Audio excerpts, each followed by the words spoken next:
T P master, അപ്പോൾ സുരേഷ് ഗോപിക്ക് മറുപടി പറയാൻ അറിയാത്തതല്ല. ഇനി മറുപടി ഇല്ലെങ്കിൽ എന്തെങ്കിലുമൊക്കെ ഷോ ഓഫ് പിള്ളേർ മാധ്യമപ്രവർത്തകരെ പിടിച്ച് തള്ളലോ എന്തെങ്കിലുമൊക്കെ ഈ പറയുന്ന പരിപാടി കാണിക്കാൻ അറിയാത്ത ആളല്ല. എന്തുകൊണ്ടാണ് ഇത്ര ഗുരുതരമായ ആരോപണത്തിൽ നമ്മുടെ കേന്ദ്രമന്ത്രിക്ക് കമാന്നൊരു മറുപടി ഇല്ലാത്തത്? T P Jayendran master. അല്ല, അദ്ദേഹം മറുപടി പറയേണ്ടതിൻ്റെ ആവശ്യകതയാണല്ലോ ഇപ്പോൾ ഉള്ളത്. അല്ല, സത്യത്തിൽ ഇപ്പോൾ നിങ്ങൾ ഈ പറഞ്ഞ ഗംഭീരമായൊരു ഇൻ്റർവ്യൂ ഒക്കെ ഉണ്ടല്ലോ. അല്ല കാശ്മീർ, നിങ്ങൾക്ക് എന്താ ഒന്ന് കോടതിയിൽ പോയാൽ ഈ രാജ്യം അങ്ങ് ശുദ്ധീകരിച്ചുകൂടെ? ഞങ്ങളും സഹകരിക്കാം. ഞങ്ങൾ ആ സഹകരണം തുടങ്ങിയപ്പോൾ നിങ്ങളുടെ ചർച്ചയൊക്കെ എവിടെയായിരുന്നു? നോക്കൂ, ഈ രാജ്യത്ത് 1960 ചുവട് പിടിച്ചുകൊണ്ട് നടക്കുന്ന തെരഞ്ഞെടുപ്പുകളിൽ ശുദ്ധീകരണം ആവശ്യമുണ്ട് വോട്ടർ ലിസ്റ്റിൽ. ആ ശുദ്ധീകരണ പ്രക്രിയയാണ് ബീഹാറിൽ ആരംഭിച്ചിരിക്കുന്നത്. അതിനുള്ള നിലപാട് എന്താണ്? അവസാനം കോടതിയിൽ പോയി, കോടതി എടുത്ത് തോട്ടിൽ കളഞ്ഞോ? ഇല്ല. ഇനി നിങ്ങൾ പറഞ്ഞു ബോംബ് പൊട്ടി തുടങ്ങിയത് ഇല്ല, തോട്ടിക്കളഞ്ഞില്ല. കേട്ടില്ല. SIR ആണ് ഉദ്ദേശിക്കുന്നത്, തോട്ടിക്കളഞ്ഞിട്ടില്ല. അല്ല, എവിടെ എത്തി കോടതിയിൽ പോയ കാര്യം? SIR-ൽ ആള് മരിച്ചു എന്ന് പറഞ്ഞ ഒരു വോട്ടർ അവർ സുപ്രീം കോടതിയിൽ പുനർജനിച്ചു. ഇന്നും വാദം തുടരുക. എന്നിട്ട് ഗവൺമെന്റ് നിലപാട് ശരിവെച്ചോ? ഇല്ല, ഒന്നും നിലപാട് ശരിവെച്ചോ? ഇല്ല, വിധി ആയിട്ടില്ലെന്ന്. വിധി വരട്ടെ. കോടതി ഇടക്കാലത്ത് ഇല്ല, വിധി വരട്ടെ. വളരെ വാദം കേട്ടോണ്ടിരിക്കുകയല്ലേ. യോഗേന്ദ്ര യാദവിനെ അഭിനന്ദിച്ചു കോടതി. കാര്യം വളരെ ഭംഗിയായി പറഞ്ഞു എന്ന് പറഞ്ഞപ്പോൾ യോഗേന്ദ്ര യാദവിനെ അഭിനന്ദിച്ചു കോടതി. തോട്ടിക്കളഞ്ഞിട്ടൊന്നുമില്ല. ഞാനും അഭിനന്ദിക്കും ഹാഷ്മിയെ. ഹാഷ്മി വളരെ ഭംഗിയായിട്ട് കാര്യങ്ങൾ പറഞ്ഞു. Thank you sir. ഞാൻ പറഞ്ഞതല്ല. Thank you. ഞാൻ പറഞ്ഞതല്ല. തോട്ടിക്കളഞ്ഞിട്ടില്ല. നമ്മുടെ വിഷയം SIR അല്ല. നമ്മുടെ വിഷയം SIR. നമ്മുടെ വിഷയം തൃശ്ശൂരാണ്. SIR-ലേക്ക് വരാം, അടുത്ത വരാം. സുരേഷ് ഗോപി എന്തായാലും മിണ്ടണ്ടേ സാറേ? ശരി, ഓക്കെ. അല്ല, സുരേഷ് ഗോപി ഉണ്ടല്ലോ. ഞാൻ ഹാഷ്മിയോട് പറഞ്ഞില്ലേ, ഹാഷ്മിക്ക് വേണമെങ്കിലും ഒന്ന് കോടതിയിൽ പോകാം. ഹാഷ്മി, ഈ രാഹുൽ ഗാന്ധി 90ഓളം തെരഞ്ഞെടുപ്പ് തോറ്റപ്പോൾ ഓരോ തെരഞ്ഞെടുപ്പിനും ഓരോരോ ന്യായങ്ങൾ പറഞ്ഞു. ഏതെങ്കിലും ഒന്നിന് അദ്ദേഹം ഉറച്ചു നിൽക്കുകയോ മുന്നോട്ട് പോവുകയോ ഉണ്ടായിട്ടുണ്ടോ ഹാഷ്മി? EVM-നെ കുറിച്ച് പറഞ്ഞു. EVM-നെ കുറിച്ച് പരിശോധിക്കാൻ ഇലക്ഷൻ കമ്മീഷൻ ക്ഷണിച്ചു. ഇദ്ദേഹം പോയോ? പെഗാസസിനെ കുറിച്ച് പറഞ്ഞു. പരിശോധിക്കാൻ അദ്ദേഹത്തിൻ്റെ ഫോൺ കൊടുക്കാൻ പറഞ്ഞു. കൊടുത്തോ ഹാഷ്മി? ഈ കാര്യത്തിൽ ഇലക്ഷൻ കമ്മീഷൻ അദ്ദേഹത്തെ കൂടിക്കാഴ്ചയ്ക്ക് ക്ഷണിച്ചു. പോയോ ഹാഷ്മി? ഇത്രയും കാര്യങ്ങൾ ഉണ്ടായിട്ട് അദ്ദേഹത്തൊന്ന് കോടതി പോകാൻ പറഞ്ഞു. എന്താ ഹാഷ്മി അയാൾ പോവാത്തത്? ഇത്രയും വലിയ ശുദ്ധീകരണത്തിനും രാജ്യത്തെ ജനാധിപത്യ സംവിധാനത്തിനും ഒക്കെ വെളുപ്പിച്ചെടുക്കാൻ ഹാഷ്മിയെ പോലെ തന്നെ കഷ്ടപ്പെടുന്ന ആ നേതാവ് എന്താ EVM പരിശോധിക്കാൻ പോവാഞ്ഞത്? എന്തേ പെഗാസസിൻ്റെ ഫോൺ കൊടുക്കാഞ്ഞത്? എന്താ ഈ തെരഞ്ഞെടുപ്പുമായി ബന്ധപ്പെട്ട് ഒരു കേസിന് പോവാത്തത്? ഞാൻ ഹാഷ്മിയോട് വിനയപൂർവ്വം പറയുന്നു, ഹാഷ്മിയെ പോലെയുള്ള ഒരു പൊതുപ്രവർത്തകൻ്റെ നിതാന്തമായ ജാഗ്രതയും താങ്കളുടെ ജനാധിപത്യത്തോടുള്ള BJP വിരുദ്ധതയിൽ നിന്ന് അപ്പുറത്തുള്ള താങ്കളുടെ ആത്മാർത്ഥതയും ഞാൻ ബഹുമാനിക്കുന്നു. അല്ല, നമുക്കൊന്ന് കോടതിയിൽ പോയിക്കൂടെ ഈ വിഷയം വെച്ചിട്ട്? എന്താ അതിന് ധൈര്യം കാണിക്കാത്തത്?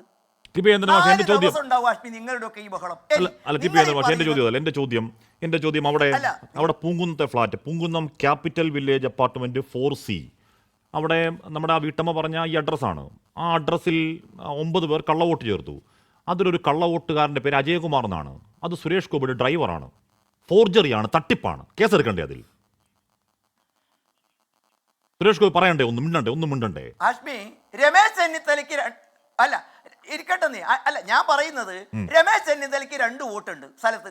എവിടെയൊക്കെ? ഹരിപ്പാടുമുണ്ട്, തൃപ്പേരിത്തുണ്ട്. എന്താ ഫോർജറി ആണോ ഇത്? അല്ല, അത് ഫോർജറിയാണ്. ഇല്ല, അല്ലല്ല, അത് ഫോർജറിയാണ്. അല്ല, അത് ഫോർജറിയാണ്. അല്ല, എന്റെ ചോദ്യം ഇല്ലാത്ത മേൽവിലാസമാണ്. അങ്ങനെ വിലാസം ഇല്ല അവിടെ പൂങ്കുന്നത്ത്. എങ്കിൽ ഇതാ ഹാഷ്മി ഇവിടെ വരൂ. ഹാഷ്മിയോട് ഞാനൊരു കാര്യം വിനയത്തോടെ പറയട്ടെ. എന്നെ എതിർക്കാൻ നിങ്ങൾ 3 പേരുണ്ട് എന്ന് പറഞ്ഞാൽ നിങ്ങൾക്ക് 30 മിനിറ്റ് അനുവദിച്ചാൽ എനിക്ക് കിട്ടിയ 10 മിനിറ്റ് ആയിരിക്കും. ഓരോ തവണയും ഹാഷ്മി എൻ്റെ ചങ്ക് കയറി പിടിച്ചാൽ എൻ്റെ സമയം വീണ്ടും. ഒരുപക്ഷെ ഞാൻ പൂർണ്ണമായ വാദം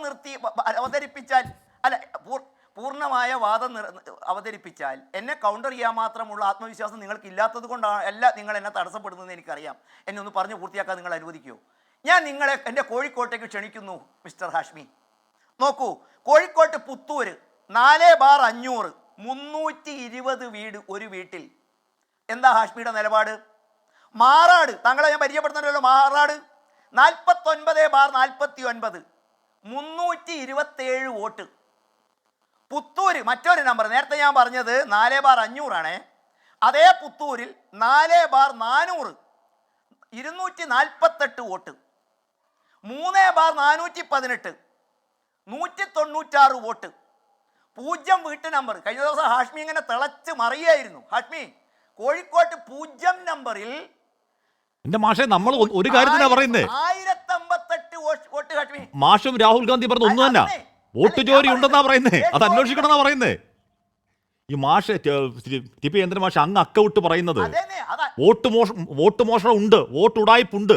രാഹുൽ ഗാന്ധി പറഞ്ഞ വാർത്താ സമ്മേളനത്തിൽ അടിവരയിടുക താങ്കൾ ഓരോരോ എണ്ണിപ്പറഞ്ഞ കാര്യങ്ങളിലൂടെ. നല്ല കാര്യമാണ്, നമ്മളെല്ലാവരും ഒരുമിച്ച് നിൽക്കേണ്ടതാണ് ഈ തട്ടിപ്പിൽ. ഹാഷ്മി നുഴഞ്ഞുകയറ്റക്കാരും തട്ടിപ്പുകാരും വോട്ടർ ലിസ്റ്റിൽ കയറി പറ്റുന്നുണ്ട്. അതാണ് അജയ്കുമാർ സുരേഷ് ഗോപി ഡ്രൈവർ തട്ടിപ്പ് കാണിച്ചാണ് അവിടെ. ഹാഷ്മിക്ക് എന്താ ചിലത് മാത്രം കാണുന്നത്? ഹാഷ്മി, ഇന്ത്യൻ പൗരനല്ലാത്ത ഒരാൾ പൗരത്വം കിട്ടാത്ത കാലത്ത് വോട്ടർ പട്ടികയിൽ പേര് ചേർക്കുന്നത് എന്താണ് ഹാഷ്മി? 80-ലെ കാര്യമാണ് ഇന്ത്യൻ പൗരനല്ലാത്ത ഒരാൾ ഏത് കാലം? 80-ലെ കാലം. എന്റെ പൊന്നു മാഷെ, അനുരാഗ് താക്കൂർ വിട്ടേക്ക്, അദ്ദേഹത്തിന് പക്വതയില്ല. അങ്ങ് അതുപോലെയാണോ? അനുരാഗ് താക്കൂറിനെ വിട്ടേക്ക്. അങ്ങ് കുറച്ച് പ്രായമുള്ള, അങ്ങ് കുറച്ച് പക്വതയുള്ള രാഷ്ട്രീയ നേതാവല്ലേ മാഷെ?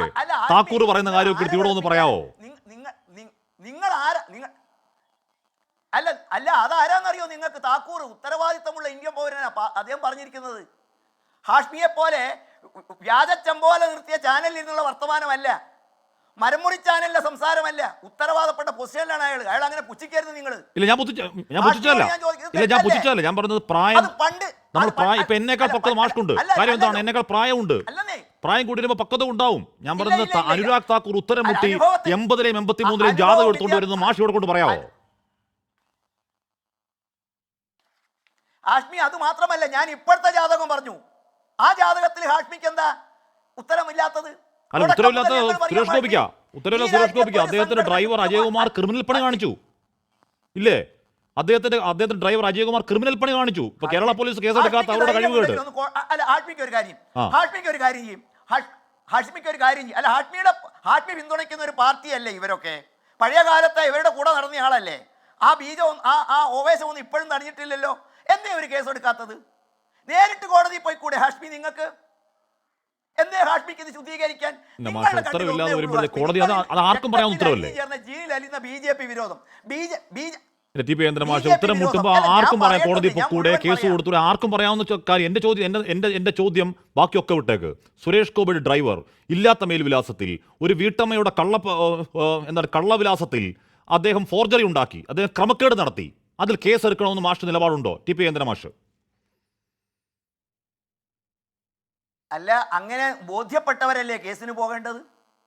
ഞങ്ങൾ ഹാഷ്മിയോട് ഞാൻ നിരവധി തവണ പറഞ്ഞു, 2,79,799 പേർക്കെതിരെ ഞങ്ങൾ നടപടി ആരംഭിച്ചു. കെ സുരേന്ദ്രൻ മത്സരിച്ചപ്പോൾ ഞങ്ങൾ ചാനലിൽ വന്നു. ഒരു ചാനൽ മുതലാളിയുടെയും ഔദാര്യത്തിലല്ല.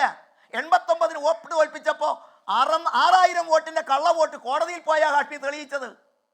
എന്തേ കോൺഗ്രസ്സുകാർക്ക് എന്താ ഇതിന് ഇത്ര ധൈര്യം ഇല്ലാത്തത്? ഇവിടെ കടന്ന് വായ അലയ്ക്കുന്നവരെന്താ നിയമം സ്വീകരിക്കാത്തത്? ചരിത്രം ഞാൻ പറയുമ്പോൾ നിങ്ങൾ എൻ്റെ വായ കയറും. നിരന്തരമായി വോട്ട് തട്ടിപ്പും ഈ കാര്യം 90 തെരഞ്ഞെടുപ്പ് തോറ്റു ഹാഷ്മി. 90 തെരഞ്ഞെടുപ്പ്, ഓരോ തെരഞ്ഞെടുപ്പിലും ഓരോ ന്യായം പറഞ്ഞു ഇല്ലേ? ഇന്നിപ്പോ ഹാഷ്മിയുടെ മുമ്പാകെ ഞാൻ പെടുത്തണോ? നോക്കൂ, തൃശ്ശൂരിലെ കോൺഗ്രസ് നേതാവ് മുൻ DCC പ്രസിഡന്റ് പറഞ്ഞിരിക്കുന്നു, കോൺഗ്രസ്സുകാരെ തോൽപ്പിച്ചത് BJP അല്ല. ആരെ പേര് ഞാൻ പറയണോ? കൃത്യമായി പറഞ്ഞിരിക്കുന്നു, നടപടിയെടുത്തിരിക്കുന്നു. പൂരം കലക്കി പറഞ്ഞു. ഇത് രണ്ടു കൂട്ടരും നിങ്ങൾ ഉൾപ്പെടെ ചെയ്യുന്ന ഒറ്റ അജണ്ടയാണ് നിങ്ങൾക്കുള്ളത്. BJP വിരോധം. ഇല്ല, ഇത് BJP വിരോധത്തിന് കാര്യമൊന്നുമില്ല. ഇത് ജനാധിപത്യത്തെ സംരക്ഷിക്കാനുള്ള പോരാട്ടമാണ്. താങ്കൾ പറഞ്ഞു രാഹുൽ ഗാന്ധിക്കൊപ്പം ചേർന്ന് ജനാധിപത്യം ശുദ്ധീകരിക്കാൻ ഹാഷ്മി. ഞാൻ തൊപ്പിയിലെ പൊന്തുവല എടുക്കുന്നു, ഞാൻ ബഹുമതിയെ എടുക്കുന്നു. കാര്യം ഈ പൗരൻ, നമ്മൾ ഈ രാജ്യം ജനാധിപത്യം അങ്ങേയറ്റം നാൾക്ക് നാൾ ബലപ്പെടണം. ആരട്ടിമറിക്കാൻ നോക്കിയെന്ന് ആഗ്രഹിക്കുന്നവരാണല്ലോ. അതിനുവേണ്ടി അതിനെ ശുദ്ധീകരിക്കാൻ വാക്കുകൊണ്ട് കഴിയുന്നെങ്കിൽ ഇപ്പൊ കോടതി പോകാനൊക്കെ നമ്മൾ പാവം സാധു മനുഷ്യൻ പറ്റില്ലല്ലോ. നമ്മളൊരു പാവം പറ്റില്ല. ഞാൻ പറയുന്നത് ആ ശുദ്ധീകരിക്കാനുള്ള പ്രവർത്തനങ്ങൾക്ക് ഞാൻ കൂട്ടുനിൽക്കുന്നു എന്ന് പറഞ്ഞാൽ ഞാനത് ബഹുമതി എടുക്കുന്നു. മാഷ് പരിഹാസം പറഞ്ഞു.